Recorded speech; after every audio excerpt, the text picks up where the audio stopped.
Mister കഴുതത്തല, ഞാനൊരു കാര്യം പറയട്ടെ. ഞാൻ പോസ്റ്റലോട്ടിലാണ് ഇട്ടത്. പോസ്റ്റലോട്ടാണല്ലോ ഇട്ടത്. പോസ്റ്റലോട്ട് ഇടാൻ നിങ്ങൾ ഗവൺമെന്റ് സെർവന്റ് ആണോ? ഞാൻ ആരുടെയും സർവന്റും വേലക്കാരിയൊന്നുമല്ല.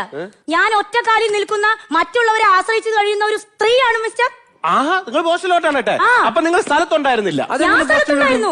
പക്ഷെ എനിക്ക് ഈ ബൂത്തിൽ പോയിട്ട് ഇങ്ങനെ അവിടെ നിന്ന് മഷി തേച്ച് ഈ നഗത്തുമ്പോ മഷി തേക്കാനുള്ള താല്പര്യം എനിക്ക് താല്പര്യമില്ല. ഞാൻ ഫുൾ ടൈം വിദേശത്താണല്ലോ. അപ്പൊ ഞാൻ അവിടുന്നാണ് എന്റെ എല്ലാതും പർച്ചേസ് ചെയ്യുന്നത്. അപ്പൊ ഞാനൊരു 25,000 രൂപയുടെ ടൂട്ടസ് പർച്ചേസ് ചെയ്തിരുന്നു. അപ്പൊ ഈ ടൂട്ടസിൽ മഷി തേക്കുന്നോണ്ട് എനിക്ക് വലിയ താല്പര്യമില്ല. ടൂട്ടസ് ദൈവമേ, ഒരു പിടി ദുരിതവും അതിലൊരു കനവും ഇതോ. ഇതൊക്കെ ആരോട് പറയണ്? എന്റെ മനുഷ്യ നെയിൽ പോളിസ്റ്റർ. അല്പസമയം ബ്രേക്ക്.